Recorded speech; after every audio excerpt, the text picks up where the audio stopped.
So I got this box of cell phones from a random auction I found online, and I bid a whopping $48 and won the entire lot for myself. Now, I'm sure some of you are wondering, where did they come from? Well, they came from a Goodwill thrift store located in El Paso, Texas, as you can see here. It's odd when people donate their cell phones to thrift stores, they seem to leave all of their personal information on the devices, which I don't recommend, because there is a small chance someone named jOhnZoid will get your phone and go through it for the sole purpose of your entertainment, like we're gonna do in this video today. So let's jump right into it and see what I got. It was here I realized I needed to charge all of the phones, so I spent a few days doing that, and unfortunately they did not all work.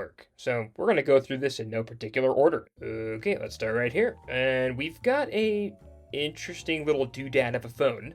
Never seen this before, but based off the Google image search, it's called the Motorola Hint. This thing was released back in 2008. I could only imagine a phone being called like the Samsung or Motorola Hint in 2024. One thing's for sure, if you had one of these QWERTY slide-out keyboard phones back in 2008, oh buddy, you got it mate. Did anybody have one of these back in 2008? Unfortunately, this one, as you can see, is dead. I couldn't turn it on, but anybody daily drive one of these things back in 2008? Comment below. Curious to know. Okay, let's go this one because it's got a 3.2 megapixel back camera and it looks like someone sandpapered the screen. Hey, real quick, guys, I'm going to be auctioning this exact box of cell phones off starting at $1. So if you want to participate, stay tuned. I'll share how later in the video. Okay, the real question is, where is the power button? Okay, there's the power button. Let's see if this is one of the ones that turns on. Okay, there we go. We got LG, baby. We got LG. This is the LG Vortex. While it's starting up, let's move over to another phone. And that other phone is the SGH-T239. This thing didn't even have a name, and the keyboard looks like it's got earwax on. Why am I touching this? This is a 2009 phone, and all I know is they've got to bring back small phones. Unfortunately, this didn't power on, but don't worry, the LG Vortex, she powered through. Being a 2010 phone did just fine, and reminded me that even 5 minutes with the Bible can make a huge difference in your day. Unfortunately, when I tried clicking on it, I learned that I needed to have a Wi-Fi connection. When I connected to Wi-Fi, it didn't let me open the app. But I love the UI. It looks like we've stepped back into time 14 years and the phone is still working, kind of. It's pretty laggy, but this is cool. We'll come back to this phone, but it needs to charge a little longer. Let's move to this crusty little guy, the LG Dare. Nothing says 2008 better than this butterfly sticker on the back, as well as the 3.2 megapixel back camera. Can you believe this thing costs $300 to $400 if you chose to purchase it without a Verizon plan? That is crazy to me, bro. This is released around the same time as the iPhone 3G, and it didn't really compete with it, but it was in the same era. Does she turn on? Well, yes, but this is gonna take a while.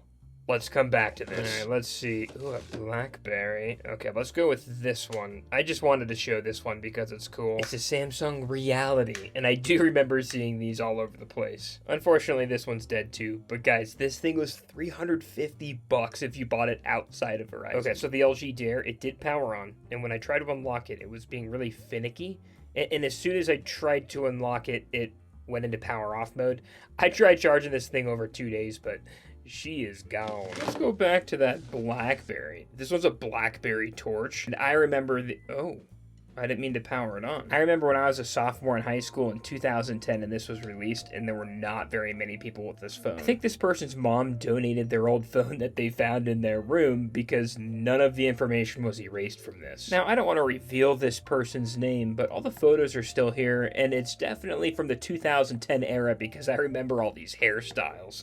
Maybe I should make a video of me returning these phones back to their owners. That might be entertaining. What do you guys think? They might just be like, oh yeah, I donated that to the thrift store. Why do you have it? In the lot, there was also a Nokia 1600, which had no power, but this is a European and international version to Nokia phone. My favorite part is the SIM card holder, how it just clips in and out like this, and the SIM card, which are being done away with. We're moving away from physical SIM to eSIM nowadays. This phone was released in 2005, a bit before my time that I was using phones. And then there was this Simmons C35 phone. This thing was released in 2000.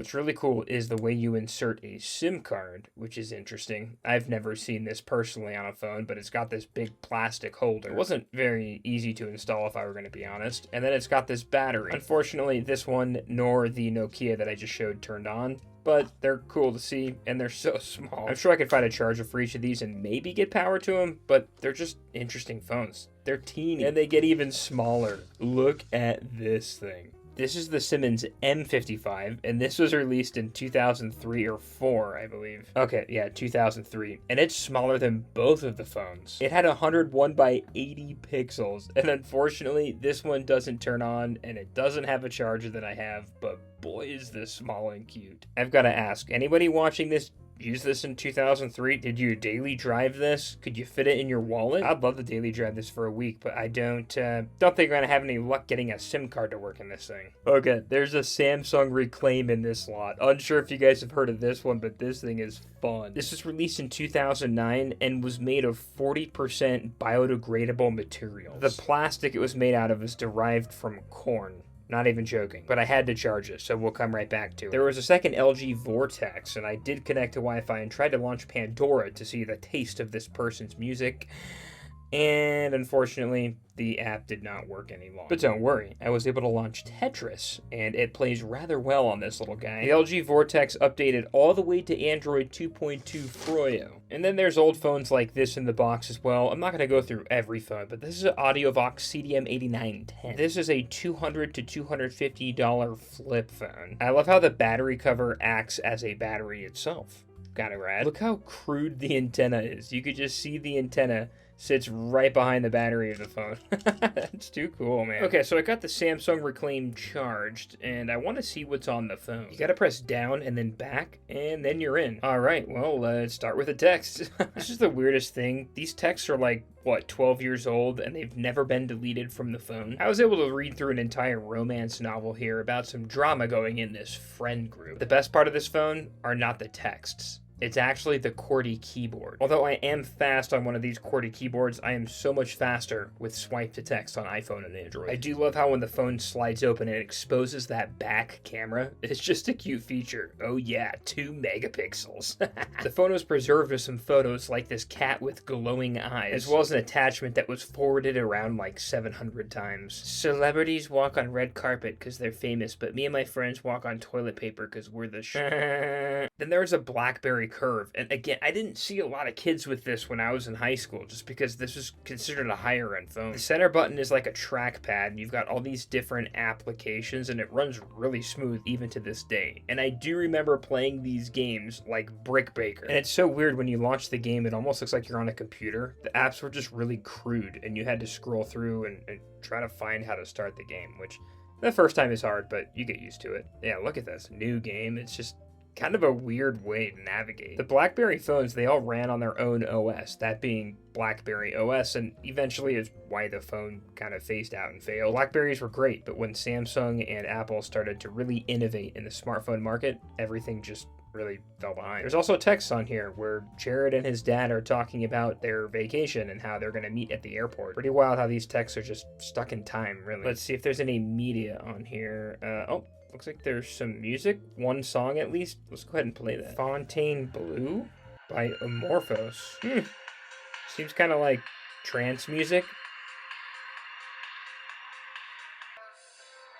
Also had this music video, which I don't want to get copyright strike for, but it seems all right. On the BlackBerry Torch, I found some games that were a little more advanced, like Paper Toss. I've never seen Paper Toss on a BlackBerry device. That being said, I didn't use BlackBerry, but I had this on my iPod Touches, and an iOS version of this is 100% different. Even like the wind speed on the fans, it doesn't match. Like, guys, I'm a professional paper tosser, and this BlackBerry ain't showing it. You know what I'm saying? Although there is a basketball version on the BlackBerry, which I've never seen before. And I'm just as bad on that. Except I made a hoop there. I made a hoop. Next up is the Palm Pre, which is actually pretty hard to find for under $100 because these phones weren't around for very long.